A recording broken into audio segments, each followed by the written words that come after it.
Hi, welcome to Off Script. I'm Zach Lewis. And I'm Dr. Draper.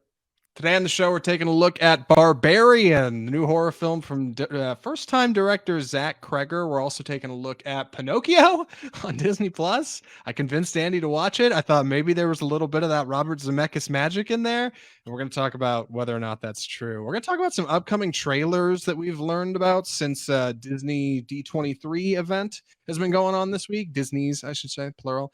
Also, Toronto International Film Festival's on. We got a little bit to talk about there. But before we get to all that, we need to get to the news. Our first story this week, Brendan Gleeson is in Joker 2, star of Banshees of Inisherin, which is currently getting some big buzz in early reviews, is going to be in the Todd Phillips musical Joker sequel. Andy, who's he supposed to play? I don't know. It hasn't been revealed yet, but I'm pretty excited about this this casting news. That movie is shaping up to be really great. Of course, Lady Gaga is going to be in it as Harley Quinn. It's going to be some sort of crazy musical. And, if they hadn't already done a Penguin very recently, that would kind of be my first instinct. But I don't really know outside of that. But I will say that Brendan Gleeson has a wonderful singing voice, as heard in the Ballad of Buster Scruggs, where he has a nice little song towards the end of that film. I totally forgot he was in Ballad of Buster Scruggs. Is he one of the guys in like the carriage at that end scene? Yep. Oh man, I gotta go back and watch. The movie's so good. One of the few Netflix originals that I'll like go revisit from time to time. It's really good stuff. The sequel to Joker is obviously highly anticipated. Fans of the original are many. There's a lot of them, and DC seems to be leaning in a bit into a bit of the artistic direction that is coming out of Todd Phillips and other unique directors who have picked up the helm at DC. Also worth noting, like the Batman from director Matt Reeves, Shazam was kind of exciting and different. The new Flash movie is supposed to be something. I don't know where exactly Joker 2 is going to land in the middle of all that, but I do know it's going to be a follow-up to the first Joker. And that's about it. I don't know how any of it'll tie in. I don't know who this guy's going to be, but it's some star power, baby. And the cast list for this film just seems to get more exciting by the announcement. Some people have said, theorized he could be Jeremiah Arkham, whom Arkham Asylum is named after, kind of a mad scientist type role. So that could be something. Maybe go up against Thomas Wayne in some form or fashion. Yeah, I think that would be neat. I would put him at that kind of role. He's a big dude. He's got a big frame, like big, he's like a big overbearing guy, right? So like you're gonna and Arthur Fleck is a pretty thin and wispy individual. So I don't know who he's gonna be, but he's got a lot of weight to throw around, and that creates a looming silhouette, I think, coming out of Brendan Gleeson, and I hope that inspires his character choice. He plays a good villain. Our next story this week. D23 Expo. Oh my God. All the movie and TV news we learned from Marvel, Lucasfilm, Pixar, Disney Plus, and more. Lots of exciting things coming out of Disney. Some would say they're all great announcements. Others would say they're all terrible. Andy, where do you land here? What? I guess let's get into it, right? What's been announced? Yeah. Honestly, nothing was really groundbreaking or earth shattering. Some big announcements of things to come in the next couple of years, but nothing super to get excited about. Yeah, they showed some footage from Ant-Man and the Wasp, Quantumania, Black Panther, Wakanda Forever. They showed some footage from that, which was well received. It was announced that Tim Blake Nelson and Shira Haas were added to the Captain America New World Order movie. Tim Blake Nelson better be playing Looking Glass from Watchmen. love Tim Blake Nelson. He's good stuff. Fantastic Four. They announced that Matt Shakman will be directing the movie. There were rumors we were going to get some casting for Fantastic Four, and that didn't happen. So that would have been more exciting. They announced that the Thunderbolts film, which is a little bit like the Suicide Squad, it's bad guys save the day. That comes out in July of 26th of 2024, and that's going to be a team of David Harbour, Julia Louis-Dreyfus, Wyatt Russell, Florence Pugh, Sebastian Stan. So kind of like some of our gray area superheroes putting in. Lucasfilm had some announcements. They showed a trailer for Indiana Jones 5. I would like to see that. I'm one of the few people I think that thinks this Crystal Skull's okay. Indiana Jones 5 is going to make $1 bajillion. I think a lot of people are going to turn out to see that movie. some kind of strange, some of this Disney thing, some of their animated announcements. Mufasa, the Lion King, which is going to be a prequel film to Oh, you're the talking about their Lion live King. action features. Oh yes, many exciting announcements. Yeah, that was a big surprise. I guess I'm not surprised in some ways because that's all everyone does is IP prequels, sequels, whatever. But the Lion King, I mean, the remake, the live action remake, did make over $1 billion. It was kind of bland, but you got to keep doing it. The Little Mermaid did have a full kind of teaser trailer, which was exciting. That's going to be out in May of 2023. Just a short 9 months away, but that's a big deal. Boy, yeah. Go ahead. Sorry. The internet, reacted. Was divided over that. For all the wrong reasons, but whatever. Right, some Disney Plus exclusives: Hocus Pocus 2, Disenchanted, which is I think a pretty long-awaited sequel. And Peter Pan and Wendy from our man David Lowery, director of The Green Knight, will also be going that straight to Disney Plus. Any comments on any of the stuff so far, Zach? Yeah, this isn't even all of it. We haven't even gotten to like actual animated films coming out of studios like Pixar. I was bummed there was no Fantastic Four cast announcement. I've legitimately been waiting for that for like a month. We talked about it on the show at some point. Somebody said they were going to announce the cast, and then Kevin Feige comes out on stage after announcing director Matt Shakman and that the film will be coming out in November and goes, "No casting announcement today." And I feel like the whole room deflated. Like, come on, man. Everybody wants to know, who's going to be the new Fantastic Four. Indy 5 is exciting. We don't have a trailer on the internet yet, which is a bummer. In fact, a lot of footage that was shown here has not been on the internet yet, and it's really a shame because I would love to see some of this stuff. But the thing that's exciting about Indy 5 is Harrison Ford was genuinely smiling on stage. I haven't seen that man smile in 3 decades. I couldn't believe it. Like he actually got a little teary-eyed talking about Indy 5. It's some of the, if he's acting, it's the best he's done in years. It seems like he actually cares about this one, and that's a nice change because he did not care at all about Han Solo, and he was never smiling on press tours for Star Wars. It was like he visibly did not want to be there. So it's nice that he seems to actually care about America's favorite archaeologist. No hot takes on Willow. I was going to mention about Indiana Jones 5. There was this great picture of Ke Huy Quan, who played Short Round in Indiana Jones and the Temple of Doom. Them taking a picture 40 years later together, kind of recreating, which was really sweet. And there's rumors that he might show up in Indiana Jones 5, so that would be really neat if he did. He of course was in. Sorry, he of course was in Everything Everywhere All at Once this year. He was. He's fantastic in it. That would be stellar if they got him for Indy 5, even in some kind of small role or something quick or something shoot after the fact. I don't know if they would have gone out of their way to grab him before Everything Everywhere All at Once, but he's really good in that film. If you haven't seen it, I highly recommend. Little Mermaid is. I think Little Mermaid looks good. Honestly, my critique of that trailer seems to be exclusive from everybody else on the internet. The lighting's terrible. I can't see anything. And I think it's because CGI is expensive and it's cheaper if you just kind of make it dim. Maybe it's just for the trailer. They haven't worked it out. Maybe it's just the scene they showed. But the singing's great. I love the casting. I'm a big fan. Little Mermaid's going to be good stuff, I think. I hope. So on to the big animated films. We had several announcements here from both DreamWorks and Pixar. Elemental, which is a new Pixar film set for June 16th. That'll be out next summer. Elio as well.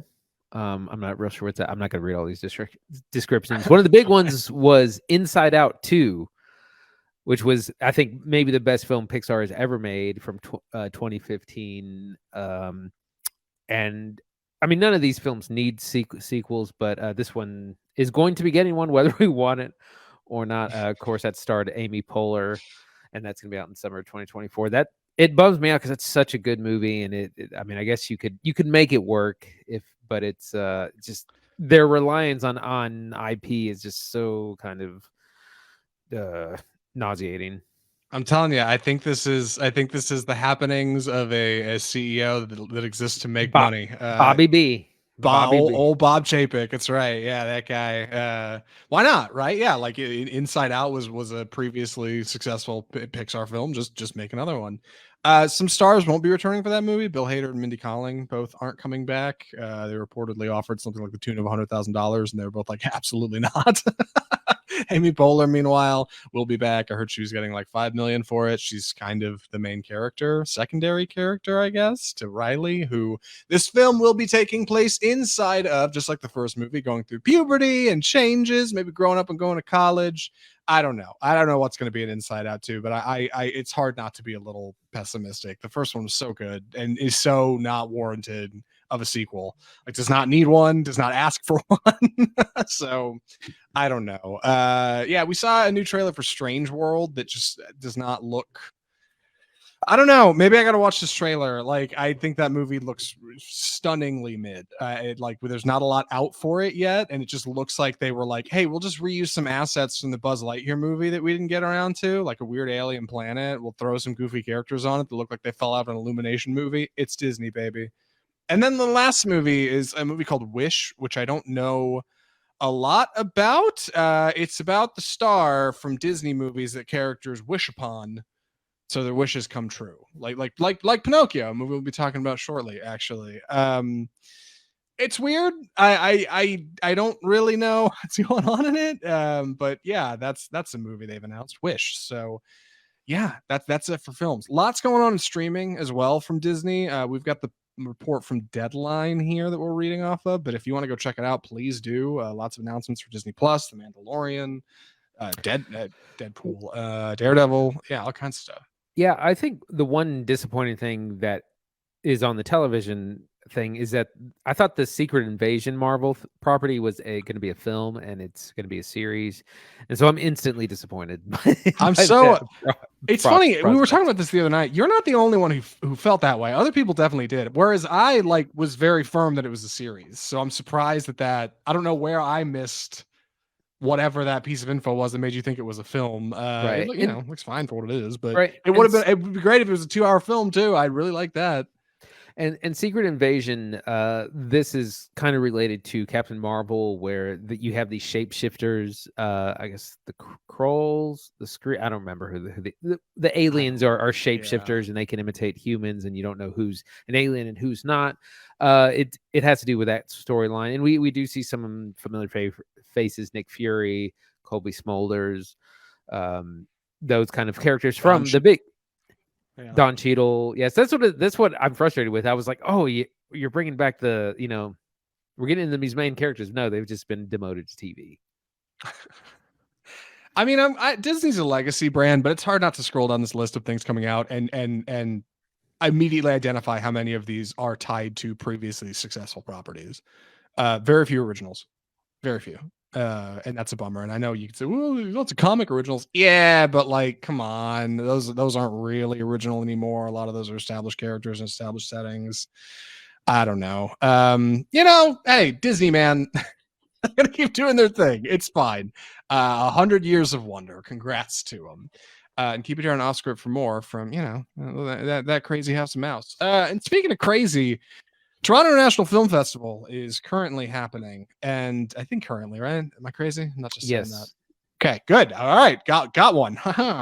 Is currently happening, and one of the more unique announcements that came out of it today immediately followed the first screening of A24's Pearl, a movie we'll be watching very soon for the podcast. There's going to be a third X movie. Yes. I don't know. I don't think anybody saw this coming. So I saw this promo last night, or I almost watched this promo, but I thought it was just another promo for Pearl, so I didn't watch it. But yes, after a screening of Pearl at TIFF, there was an extra trailer at the end called Maxine, and it's actually a third film in the X universe that takes the lone survivor from X, which is Mia Goth's character, and brings her into the 80s, because that movie takes place around the 60s, 70s. So she's the lone survivor.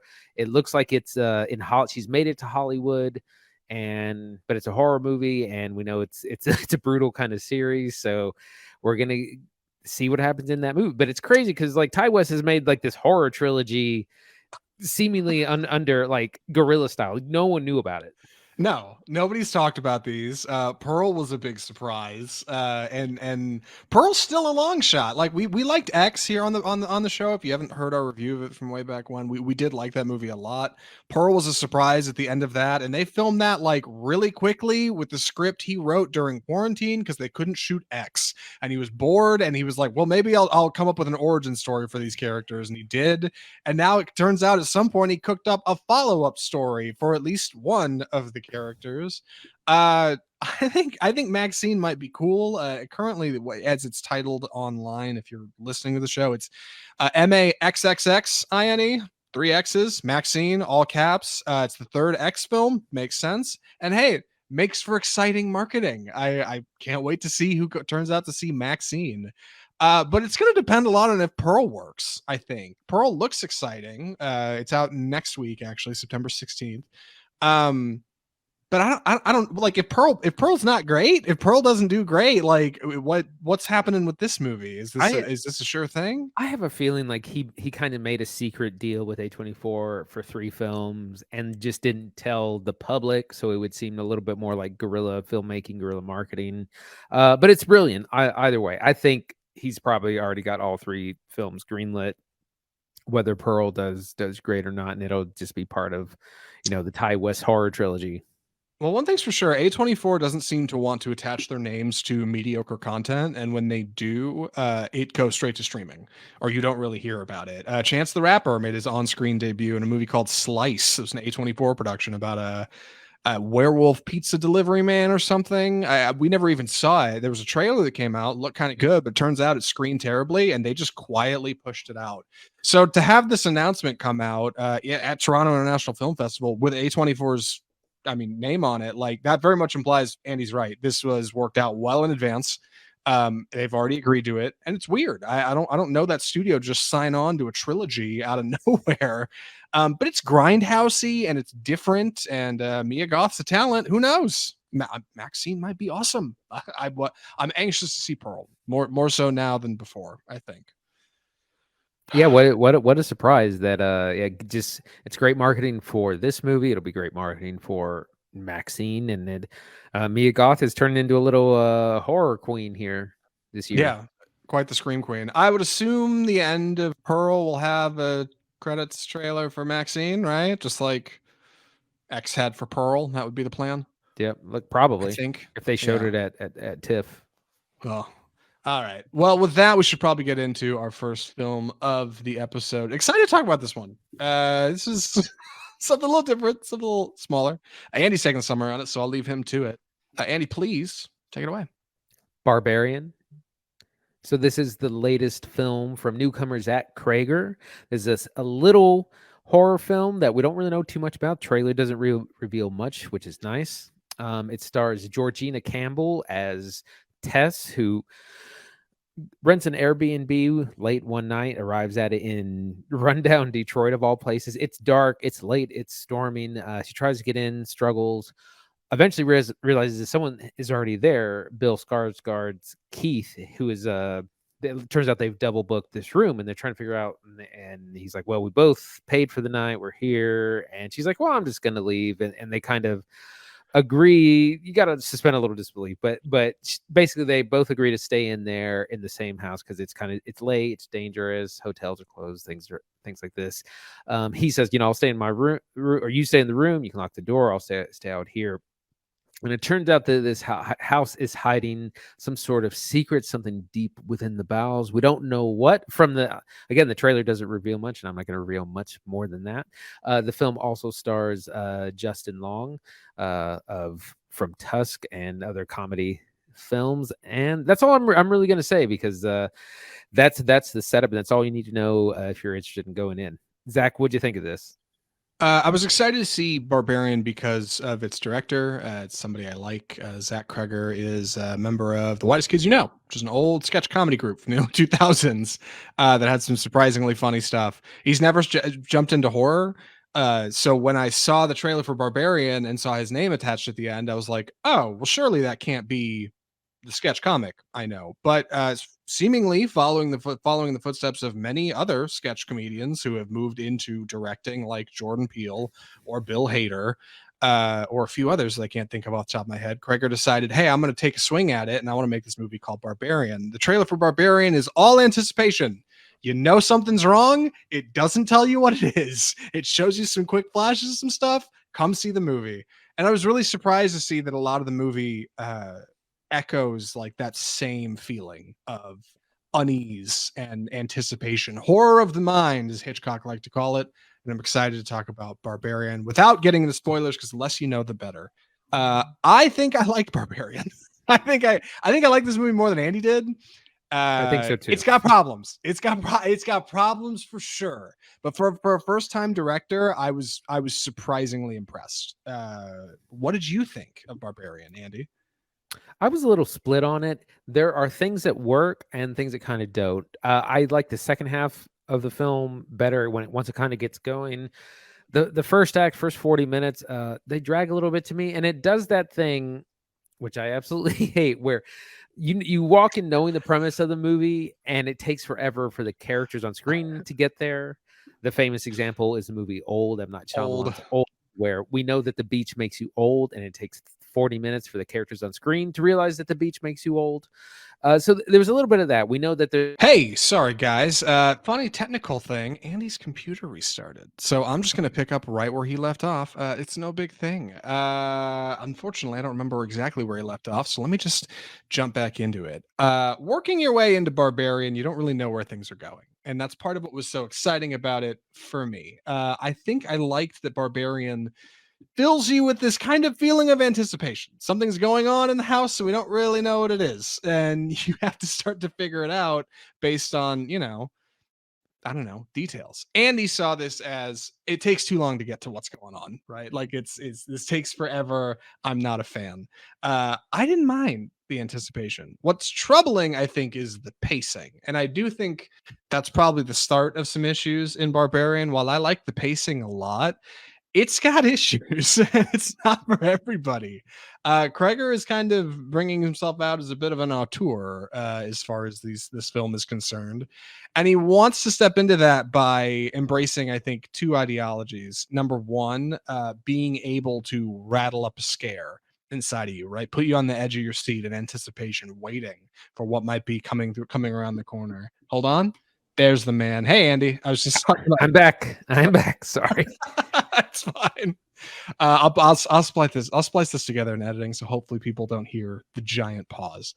But because I did the same thing, I just went quiet. I was like, I don't know if Andy is still talking or not. Boy, podcasting fun, huh? Anyway, pacing in Barbarian, I think, is a challenge because Cregger seems to ramp you up to a scare really slow, like, and he settles you in with a bit of humor. Script's kind of bouncy and fun at the moments where it needs to be light to give you a break, and then it ramps up to like a real drop off, and then it just starts to tip over the edge, and then it'll cut away to something. And he does that trick once or twice, and it's not too bad.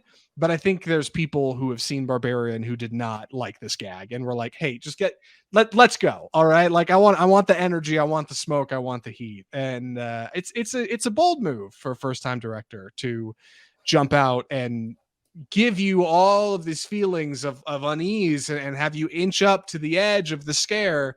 And then just kind of pull back. But I didn't mind it. I thought it was something different.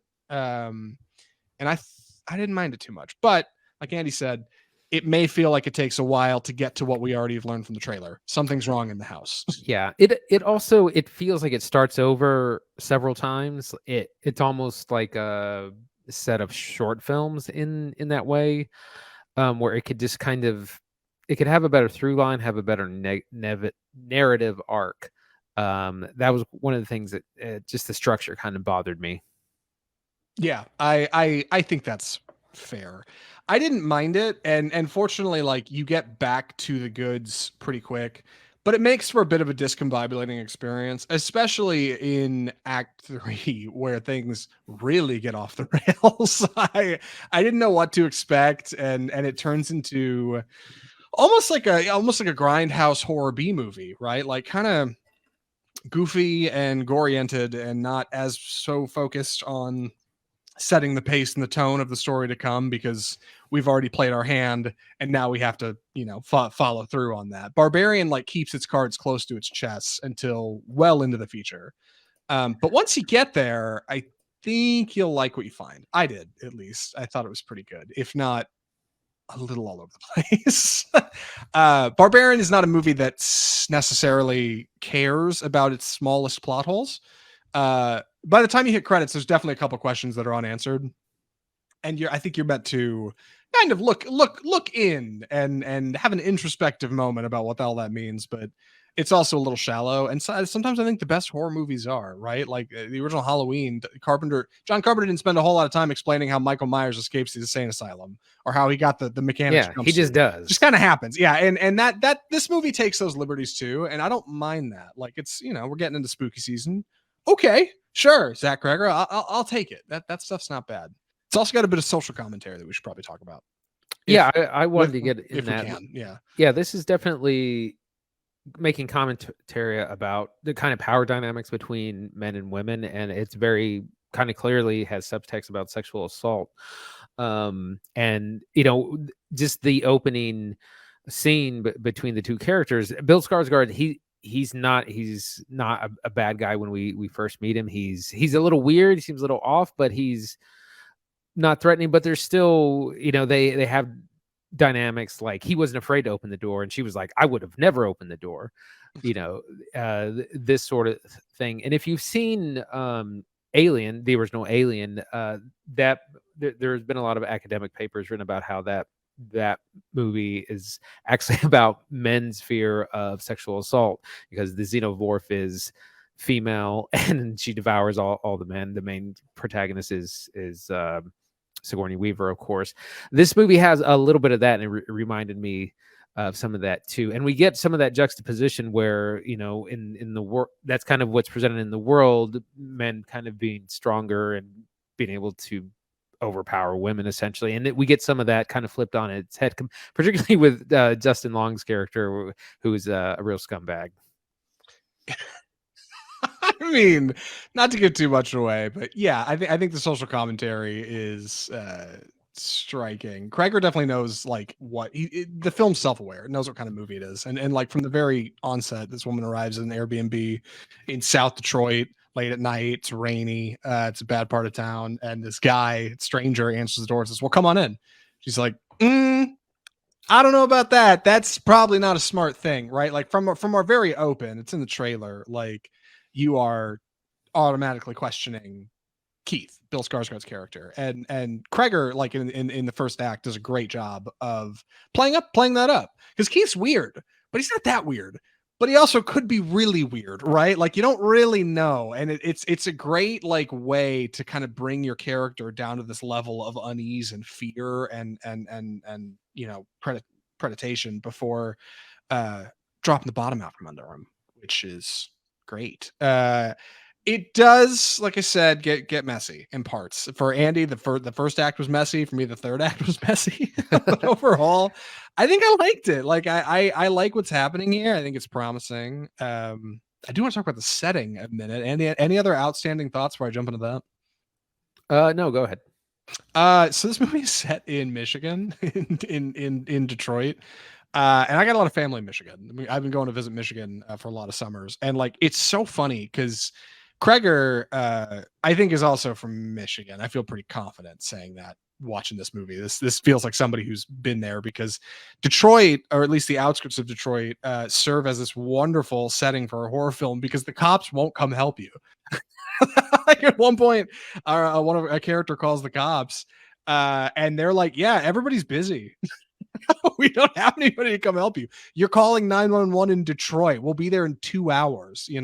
Brilliant. Mm-hmm. Like it gives you a clever way for characters to have access to at least some technology, but they can't really get the help they need. This is played up even more in characters in and around Detroit, like other individuals, like Justin Long. Like these are people that are not necessarily like great. They lived hard lives. Like they're not gonna present as like the nicest individuals, and that can be a real hazard when you've got a fish out of water, or a couple of fish out of water in the case of our two leads, in a place they're not supposed to be.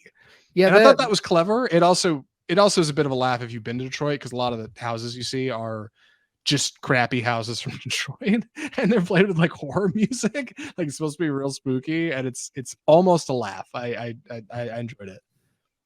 Yeah, I was going to say that's actually one of the kind of parallels to sexual assault issues. The police are kind of useless in this. The police don't believe our main character when she says like, "There's something terrible going into this house. Someone's trapped. We need to help them." And like the police are like, I don't know. I got other stuff to do." And that's kind of a parallel there.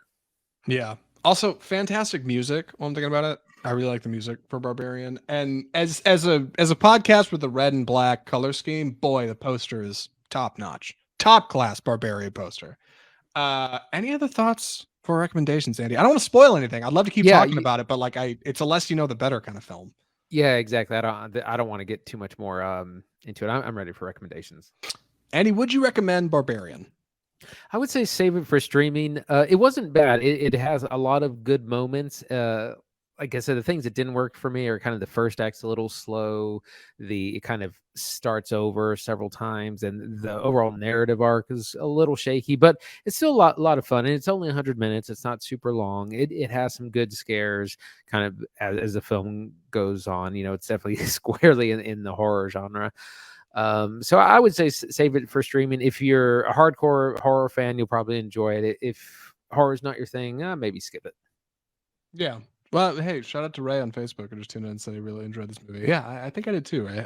Yeah, I liked Barbarian. I think I'd give it a recommendation. You see it in theaters with a couple of content warnings. It is a hard R. So if you're gonna go see this, like don't.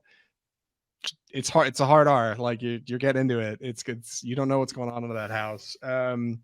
I think it's a good showing from Zach Cregger for a first time directorial debut. Reportedly, he talked to Jordan Peele for a while about this. To hear Cregger tell it, Peele was like all but too helpful when Cregger was like, "Hey, I think I want to make a horror movie," and he was like, "Oh my god, let me come over and we'll hang out." We talk about making a horror movie. I think his ability to adapt some of his like comedic timing of setting up a joke and then revealing the punchline comes into play surprisingly well in this movie, from its lighter moments to its surprisingly darker. This movie reminded me of some of the best B horror movies we've seen recently. People have compared it to James Wan's Malignant. People have said it's like Wes Craven movie. Little inklings of John Carpenter in there.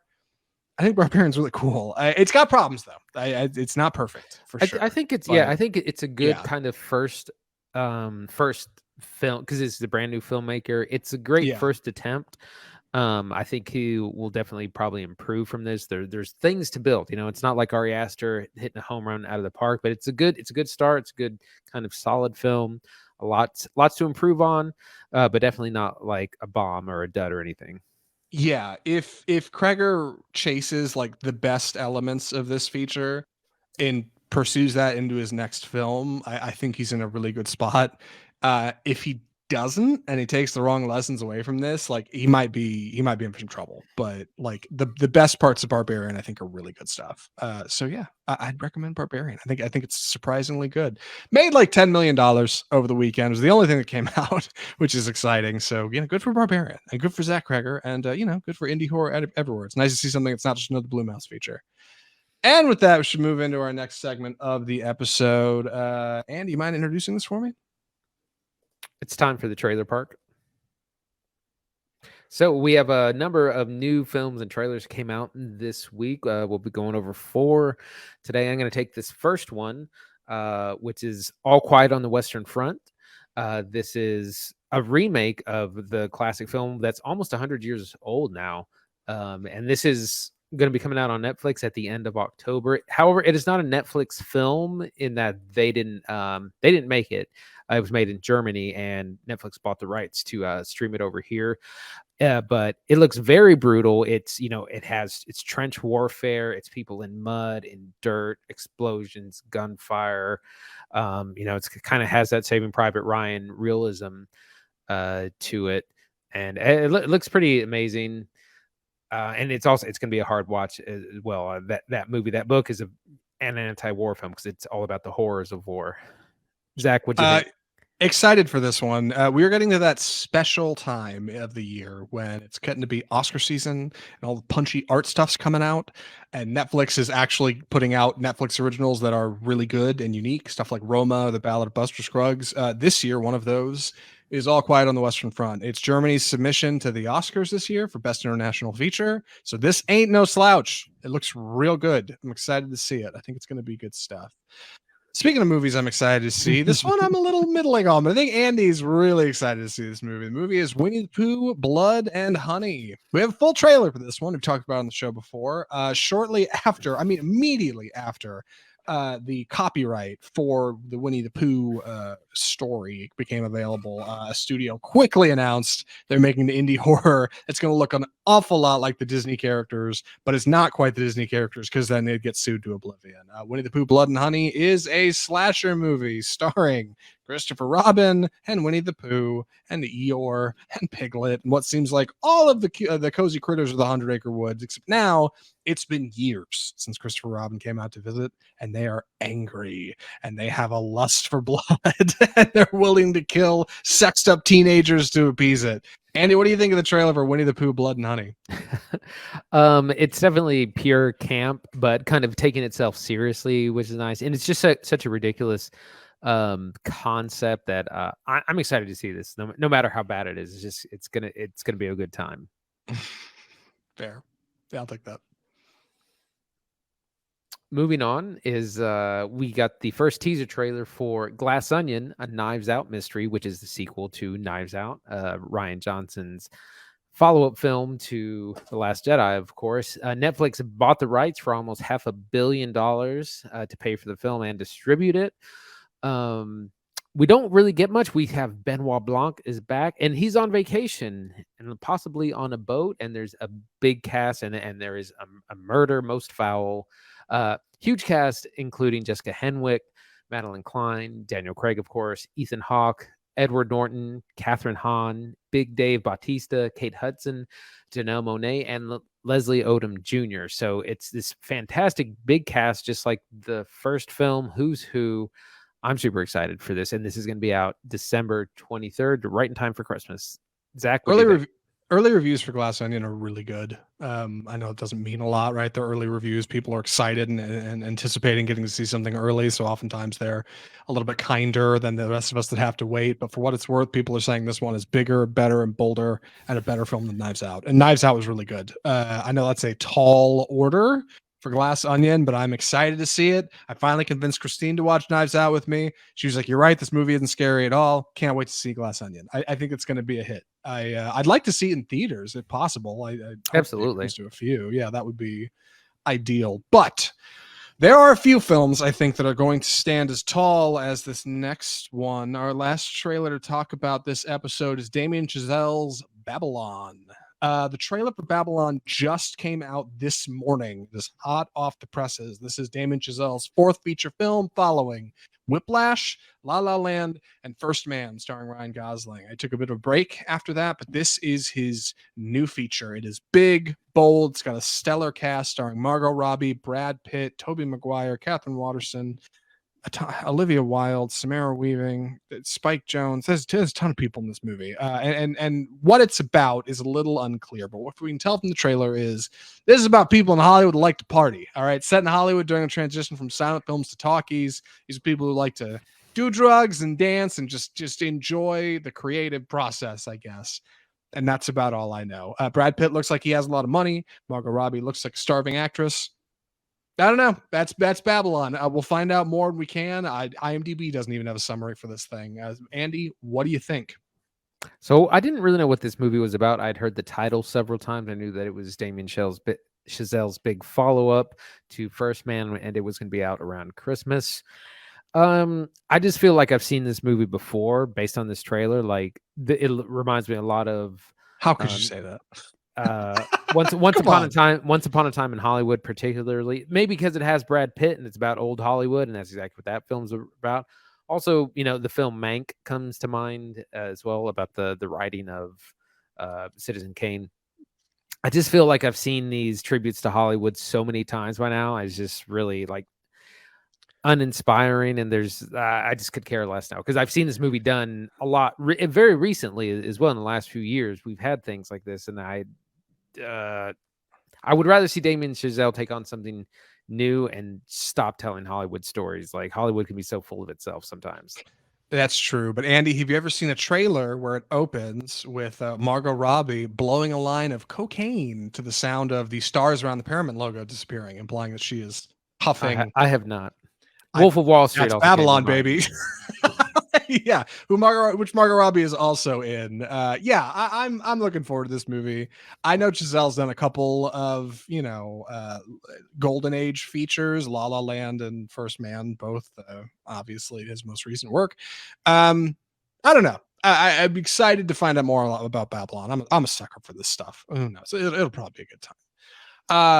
It also reminds me of two other trailers that we didn't put on the list here that we need to talk about probably next time we do Trailer Park. The Fablemans and Empire of Light. Yeah, Sam Mendes's new feature Empire of Light and Steven Spielberg's new feature The Fablemans both seem to be a little bit about the wonder of cinema, right? The magic of movie making, films for filmmakers, as they say.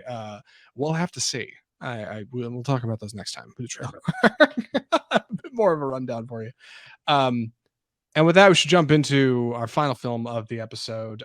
This is a doozy. This is all you're doing. This is all my doing. I know. So let me explain. We have watched a children's film for the podcast. That movie is Pinocchio.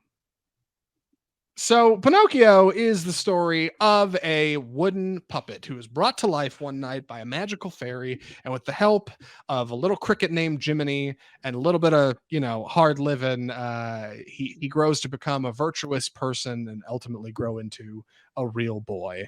It is the Disney story made manifest in live action. This is the live action Disney film. It came to Disney Plus. You probably haven't heard about it. You haven't seen anybody talking about this movie. It didn't come to theaters. And it is made by, and this is the reason I wanted to watch it, hear me out, Robert Zemeckis. Robert Zemeckis being the director of Forrest Gump and Back to the Future 1, 2, and 3, and Who Framed Roger Rabbit and Castaway. Some of the most exciting features ever in cinema, right? Like incredible work. A man who was able to blend live action and animation in ways nobody had seen. Who Framed Roger Rabbit was a freaking huge deal when it came out and is still a technical marvel if you go back and watch it. After that, he did Polar Express, which was really weird, but people kind of liked it. And then he did Beowulf, and people didn't really like it. And then he did Christmas Carol, and people were like, this is really weird. And since then, it's kind of just been downhill. Most recently, his most successful film was Flight. His recent film was Welcome to Marwen, starring Steve Carell and Rihanna. No, Rihanna's not in that movie. Janelle Monáe, that's who I'm thinking of. And now he's done this. Andy, what'd you think of Pinocchio?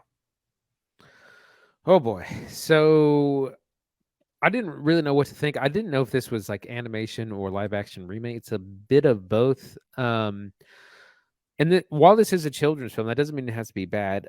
But it was kind of bad. Let's see. It was super slow, super like painfully slow. The entire first act takes place in Gepetto's workshop. So it's one set, one room, the entire like first 25, 30 minutes. The movie is an hour and 45, which is way too long. And it seemed like it was really just dumbed down for kids and not like 10-year-olds, 11-year-olds, like 4 and 5-year-olds. Like put something shiny on screen for when they look up from their iPad kind of, and they don't really have to.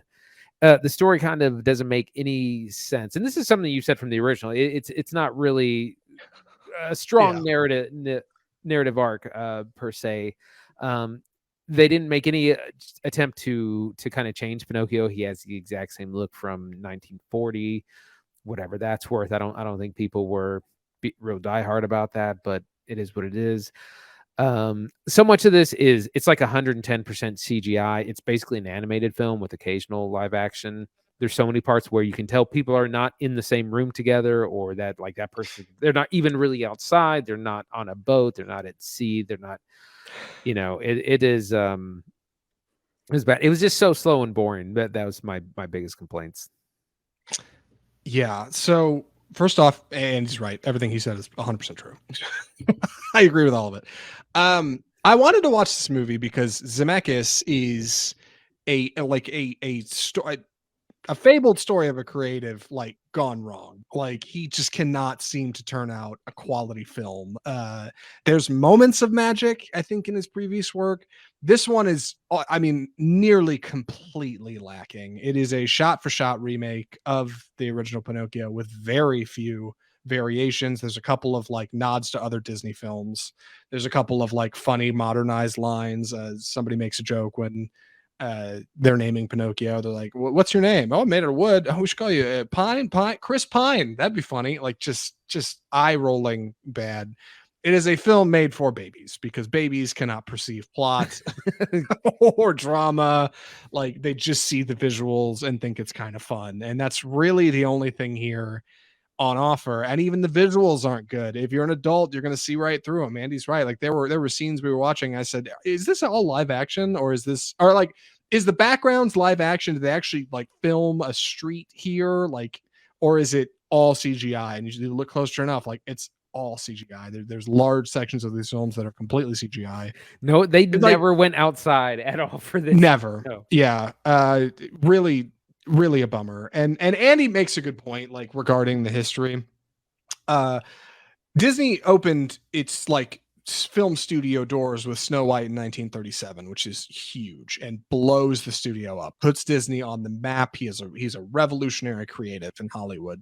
3 years later, they come out with their next feature, Pinocchio, and Pinocchio did not do that great at theaters. Like it was weird and it was dark and people were like, this is weird. And like people weren't exactly into it.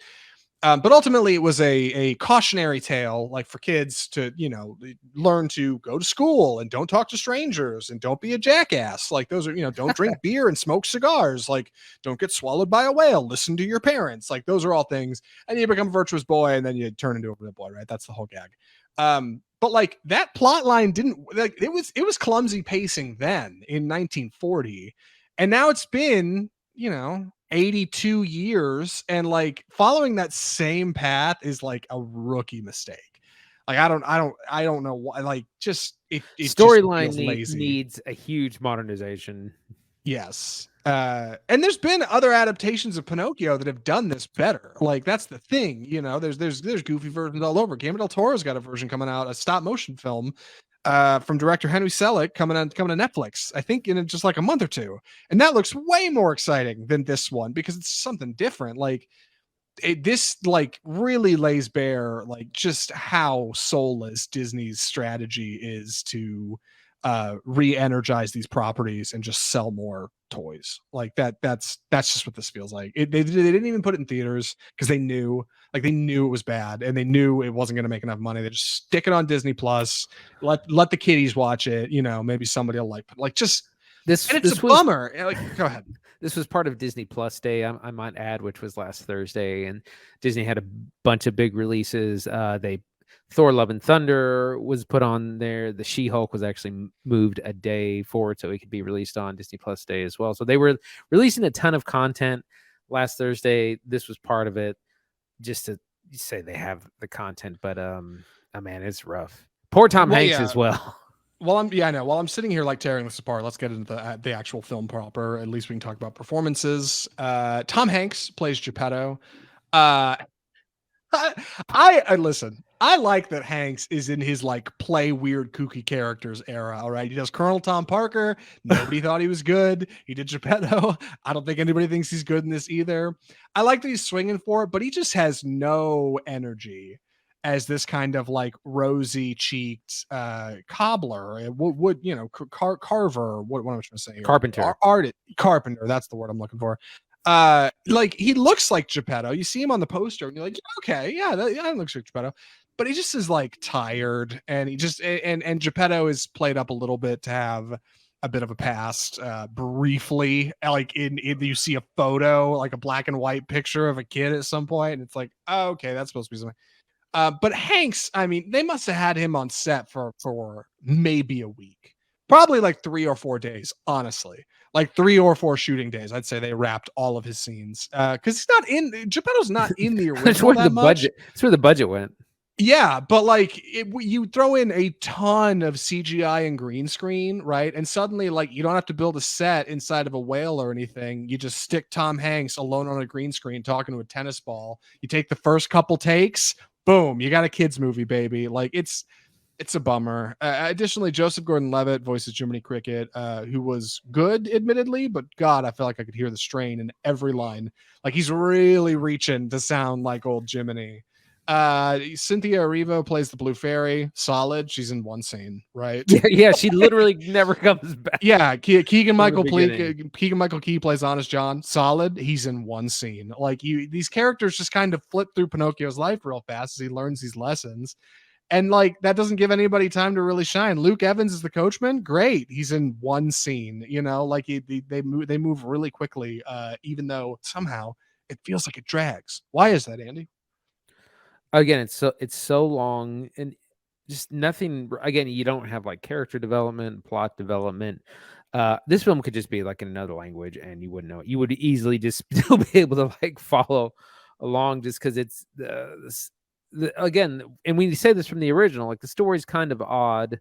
You really need to modernize it. You need to bring it up to speed, bring it into the 21st century. Probably do away with some of this like kind of morality play that it's trying to be like, don't do that, eat your Wheaties and listen to your parents, kids. Like you got to tell a real story here.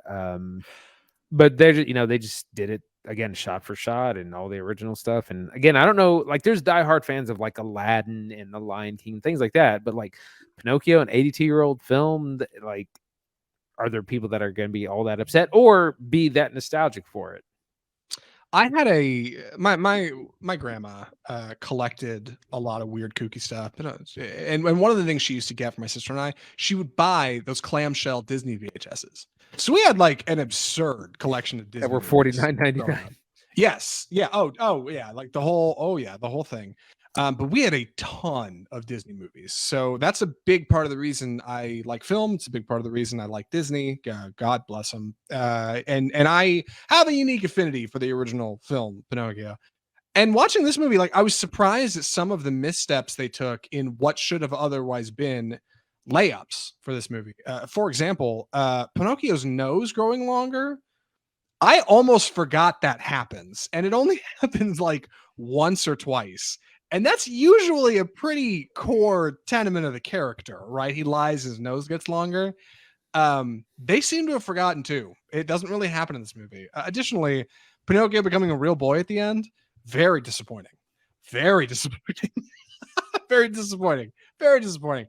And I can spoil this, right? There's nobody listening. Go ahead. No adult listening to the show watch this. He doesn't turn into a real boy at the end. All right, there. I know we don't do spoilers. He doesn't even do it. Like I thought maybe he'll be a CGI boy or maybe there'll be some mystical thing. But like, no, they get Gepetto and Pinocchio get out of Monstro. They have a little moment. They walk up the beach and then the credits roll. He's still a wooden boy at the inside. End of he's a real boy or something like that. Yeah, I guess so. Yeah, right. Matt.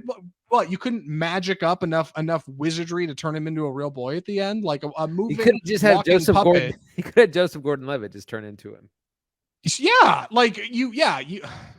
So yeah, I'm bummed. Like as somebody who actually liked the original, like disappointed. And additionally, to reiterate, like, good God, Rob Zemeckis, hang it up, like sir. Yeah, you're embarrassing yourself.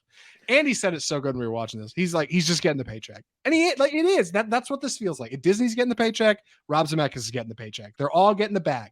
That's what Pinocchio is. And it's such a bummer. Well, it's all just part of the marketing too, because like you could literally get any C-list director and actors to do this so easily and so cheap, but it's part of the sell. So they're like, oh, we got Robert Zemeckis from Back to the Future. We got Tom Hanks.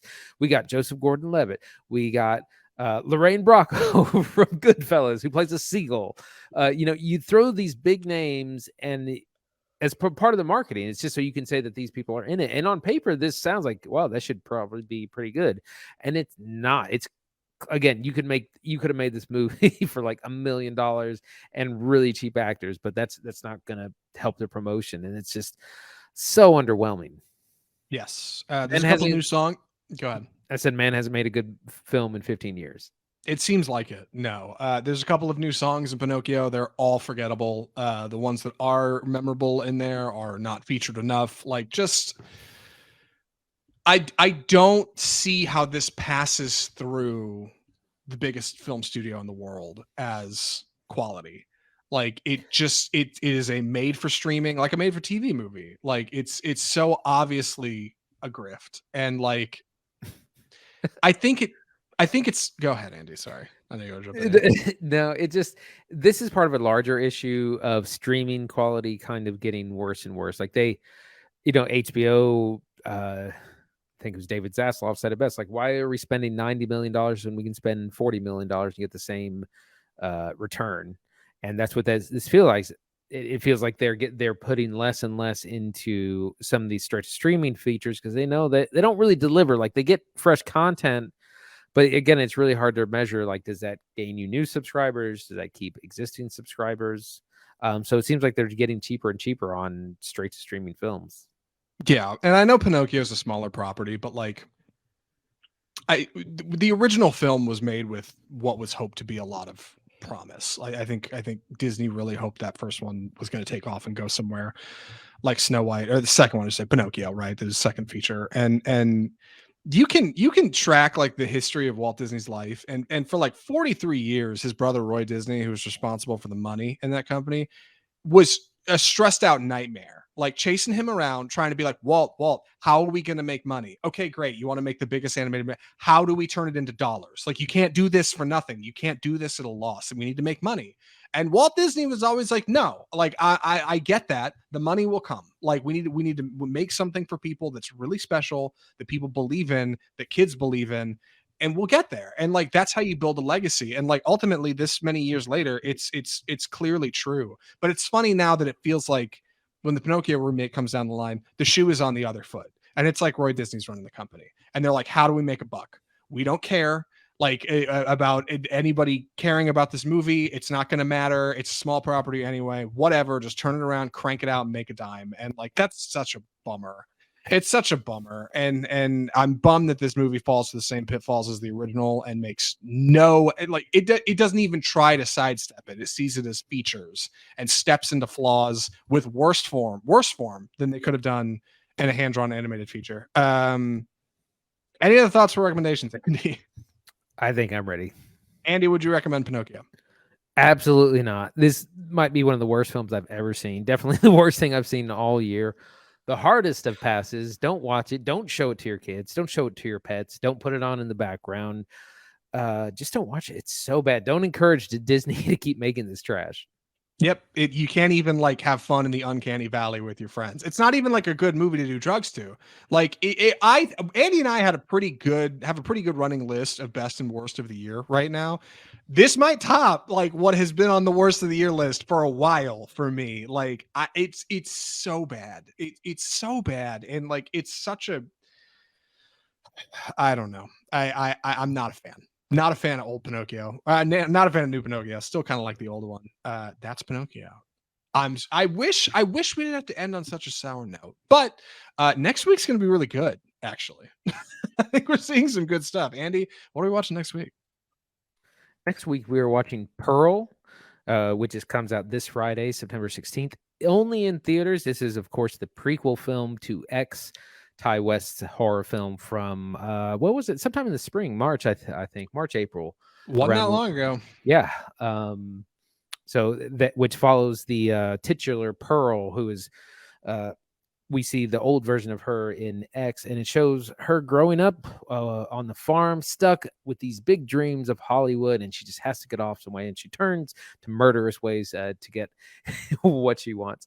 So that's going to be a lot of fun. Then we're also going to be taking a look at See How They Run, which is a murder mystery comedy starring Saoirse Ronan and, I can't remember his name now, Sam Rockwell. Sam Rockwell.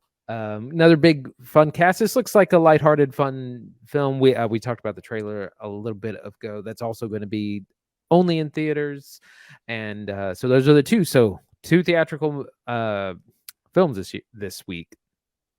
Yeah, excited about both. See How They Run. I hope it has a more memorable like plot and structure than its fairly forgettable title. I have had trouble remembering the name of that movie. It's not quite as exciting as like David Gordon Green, Amsterdam, right? Right. Like, tight, small, easy to remember. See How They Run is like just really Not a great title, but Sam Rockwell and Saoirse Ronan playing detectives trying to solve like a murder mystery at a playhouse with a bunch of actors in like the 1920s, 1930s. Seems really exciting. 1940s maybe. Excited to see Pearl. Yeah, double feature at the movies. I'm so glad we're finally getting back to like Oscar season, award season. Like, all right, now we get to watch some quality cinema. It's going to be some good stuff coming up on the show. It is right. And if you want to hear what's coming up on the show, keep up with our reviews. Some of the more exciting films coming out this year that you want to maybe find out if it's worth your time. The best way to do that is just subscribe to your boys here at Off Script. Subscribe to Off Script. Get new episodes delivered straight to your phone every single Tuesday when we do them. We also live stream the show on Facebook. You can follow us over there. We're on Twitter, we're on Instagram. We upload our live streams to YouTube. You can see us visually, see us talk about stuff, put up articles, experience the show proper like we do. And you can do all of that by following us at Offscript Film Review. You can check out our website, offscriptfilmreview.com, where we post other content, interviews, exciting extra tidbits. And you can email us correspondence or just comment on those things if you like at mail@offscriptfilmreview.com. Tell us what you want to see. Tell us what you want us to see, right? Maybe what you thought of Pinocchio, if you bothered to watch it with your friends. If you got hot takes on Barbarian, would love to hear them, actually. I don't have enough people to talk about that movie with. I think that's about it. From all of us at Off Script, the home of Bold Cinema, I'm Zach Lewis. And I'm Dr. Draper. Thanks for watching.